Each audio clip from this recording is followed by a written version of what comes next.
بسم اللہ الرحمن الرحیم۔ السلام علیکم، ڈاکٹر منور حسین آپ کے پیش خدمت ہیں۔ آج کے دن بہت سیریس قسم کی ڈیولپمنٹ ہے، ان ڈیولپمنٹس کے اوپر ہم بات کریں گے۔ پہلی ڈیولپمنٹ یہ ہے کہ بھارت کے ڈیفنس منسٹر رجناتھ سنگھ نے بہت ایک اہم بیان دیا ہے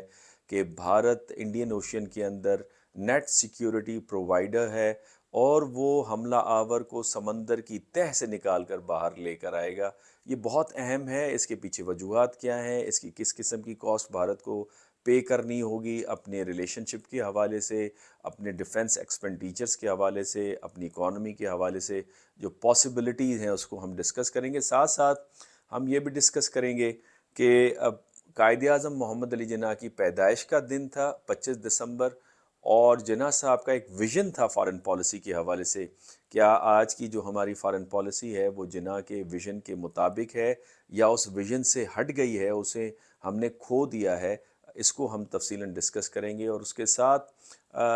دو اور اہم خبریں ہیں۔ ایک خبر تو ہیپی کرسمس کی ہے، اس حوالے سے میں اپنے سارے عیسائی بھائیوں کو ہیپی کرسمس کہتا ہوں، اسپیشلی جو کہ پاکستان کے اندر رہتے ہیں، and specially who they are living in different parts of the world. اور میں اپریشیٹ کرتا ہوں اور سلام کرتا ہوں کہ کرسمس کے موقع میں جس طرح سے وہ فلسطینیوں کے ساتھ اظہار یکجہتی کرتے ہوئے نظر آئے، میں سمجھتا ہوں اس کی مثال پہلے ایسی نظر نہیں آتی۔ ہزاروں میں نہیں، لاکھوں میں ہمارے عیسائی بھائی نکلے ہیں پوری دنیا کے اندر، اور اس انداز سے مسلمان نہیں نکلے مسلم ممالک کے اندر، جس سے یہ ثابت ہوتا ہے کہ ہیومینٹی اور سویلائزیشنل جو ٹرینڈز ہیں وہ اس وقت ہمارے کرسچن بھائیوں کے اندر زیادہ اہم نظر آتے ہیں۔ مسلمانوں کے اس حوالے سے غور و فکر کرنی ہوگی، کیونکہ یہ انسانیت کا مسئلہ ہے، یہ کسی مذہب سے اس مسئلے کا تعلق نہیں ہے۔ ایک اور خبر جو بہت ہی دکھ بھری خبر ہے، وہ پاکستان کے وزیر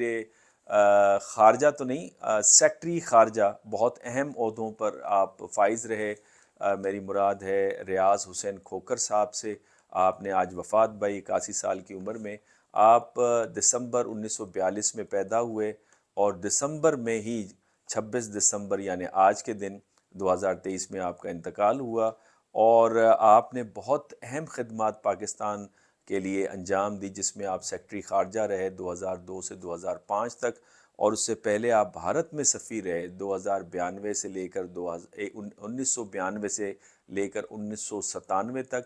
اور پھر آپ نے امریکہ میں خدمات انجام دی پاکستان کے سفیر کی حیثیت سے 1997 سے 1999 تک، اور پھر چین میں 1999 سے لے کر 2002 تک۔ تو پاکستان کے حوالے سے جو اہم ممالک ہیں، جس میں بھارت بھی ہے، امریکہ بھی ہے، اور اس کے ساتھ چین بھی ہے، وہاں پہ آپ نے خدمات انجام دی۔ اس سے پہلے کہ میں اپنی گفتگو شروع کروں، بہت ہی اہم بیان جو ڈیفنس منسٹر انڈیا رجناتھ سنگھ صاحب نے دیا ہے۔ ایک ٹرم اس وقت ڈکشنری میں ایڈ ہوا ہے، اور وہ ٹرم، وہ اصطلاح ہے اسرائیلڈ،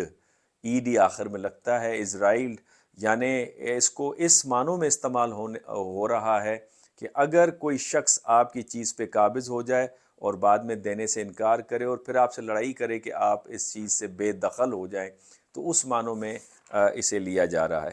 اب آ جاتے ہیں اصل خبر کی طرف، اور وہ رجناتھ سنگھ صاحب جو کہ اہم ممبر ہیں انڈین کیبنٹ کے، اور کچن کیبنٹ اگر آپ مودی صاحب کی کہیں تو اس میں جے شنکر صاحب، اجیت دیول صاحب، رجناتھ سنگھ صاحب، یہ سارے جو ڈیسیشن میکنگ ہوتی ہے انڈیا کے اندر، ان کا اہم کردار ہے، یہی ڈیسیشن میکنگ کرتے ہیں۔ تو اس حوالے سے جو ان کا بیان ہے وہ بڑا امپورٹنٹ ہے، اسے ایک سگنیفیکنس حاصل ہے، اور وہ کہتے ہیں کہ بیرا ہند کے اندر بھارت تحفظ دے گا ہر صورت میں شپمنٹس کو، اور حملہ آور کو، جو کہ حملہ ہوا تھا ایم وی کیمپ پلوٹو جہاز کے اوپر، جس میں بھارتی میرینز سوار تھے اور 2 کورینز بھی تھے، اس کا جو عملہ تھا اس کو بھی کسی حد تک شاید نقصان ہوا ہے۔ اس حملے کے تناظر میں انہوں نے یہ بات کی، لیکن یہ جو بیان تھا ان کا اس حوالے سے تھا کہ ہم اس سی لین کو سیکیور کریں گے، اور ایسا بیان کوئی پہلی مرتبہ انڈیا کی طرف سے ہمیں سنائی نہیں دیا۔ کچھ عرصہ پہلے بھی انڈو پیسیفک ریجن کے اندر انہوں نے کہا تھا کہ بھارت نیٹ سیکیورٹی پرووائیڈر رہے گا، لیکن وہ بات انہوں نے ہیومنیٹیرین کانٹیکسٹ کے اندر کہی تھی۔ بہرحال یہ بیان جو ہے رجناth سنگھ کا، اس کو اگر آپ دیکھیں تو یہ بھارت کے جتنے بھی ماضی میں بیانات ہیں اس کے پیٹرن سے، اس کے ٹرینڈ سے ذرا ہٹ کر ہے، ذرا مختلف ہے۔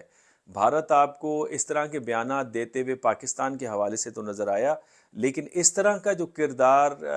بھارت کا نبھانا ہے، جس کا عہد کرنا ہے بیان کے ذریعے سے، وہ پہلے ہمیں بھارت کے حوالے سے نظر نہیں آتا۔ غالباً اس کی ایک وجہ یہ بھی ہے کہ بھارت اپنے ان بیانات سے اپنے اثر و رسوخ کو قائم کرنے کی ایک کاوش کرتے ہوئے نظر آتا ہے کہ بھارت گلوبل ساؤتھ کے اندر ایک اثر رکھتا ہے، اور بھارت کے پاس وہ کیپیبلٹی موجود ہے جو نہ فقط وہ انڈین اوشین کے اندر، پر انڈین اوشین سے باہر بھی سی لینڈز کو پروٹیکٹ کر سکتا ہے، اور اپنی جو ٹریڈ شپمنٹ ہے اس کو پروٹیکٹ کر سکتا ہے۔ تیسری اس میں اہم بات یہ ہے کہ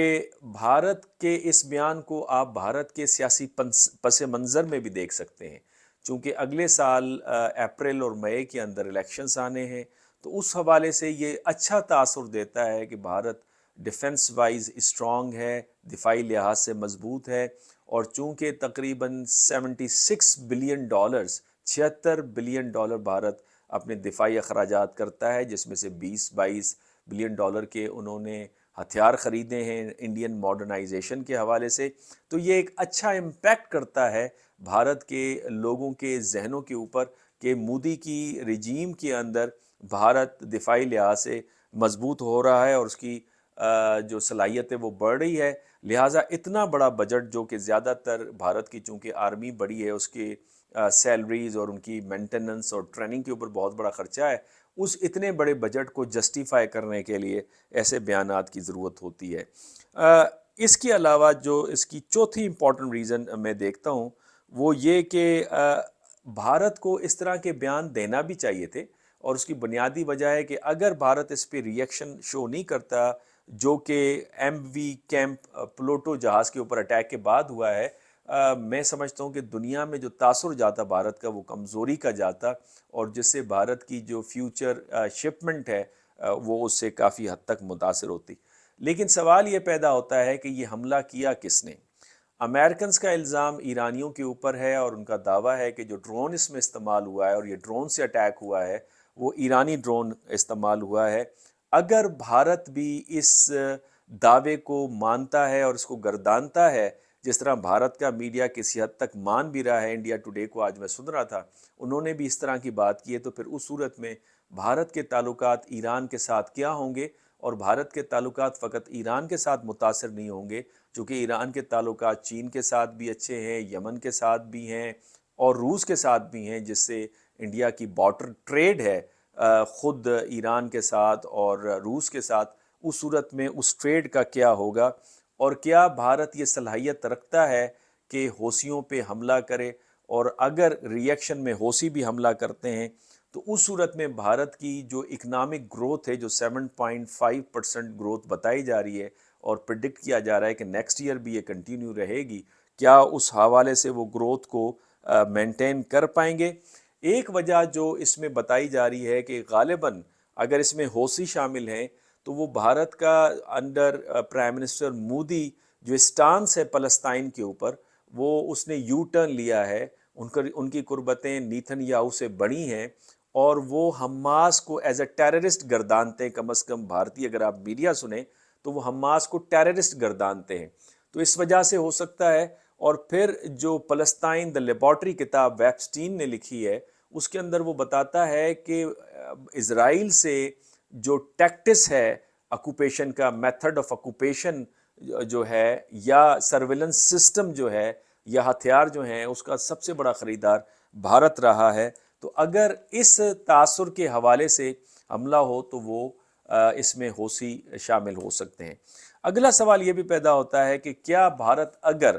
اپنے، جس طرح سے اس نے 2 ڈسٹرائرز، گائیڈڈ میزائل ڈسٹرائرز بھیج دی ہیں، اور بعض خبروں میں 3 بھی بھیج دی ہیں، اور مزید اگر وہ ڈرون بھیجتا ہے اور اپنی شپمنٹ کو اور ٹریڈ لائن کو پروٹیکٹ کرتا ہے out of Indian Ocean as well, تو اس صورت کے اندر کیا بھارت اس کی کاسٹ کو پے کر سکے گا؟ کیونکہ لمبے عرصے تک اس طرح کی جو آپریشنز ہیں وہ ایک لمبی کاسٹ اس کے لیے پے کرنا ہوتی ہے، اور اس کی مثال خود امریکہ کا جو آپریشن پراسپیرٹی گارڈین ہے وہ بری طرح فلاپ ہو رہا ہے، اور اس کے اپنے پارٹنر سے انکار کر رہے ہیں اس میں بیٹل شپس بھیجنے کے حوالے سے۔ تو اس حوالے سے میں سمجھتا ہوں ریشنلٹی یہ تقاضا کرتی ہے، بھارت کا جو پرانا فارن پالیسی کا جو ٹرینڈ ہے وہ یہ کہ اپنی ڈپلومیسی کے ذریعے، بات چیت کے ذریعے اس مسئلے کو ریزالو کرنے کی کوشش کرے، چونکہ بھارت کے تعلقات اچھے ہیں مڈل ایسٹرن کنٹریز کے ساتھ، ایران کے ساتھ، روس کے ساتھ، اور ایک بہت بڑی ٹریڈ جو ہے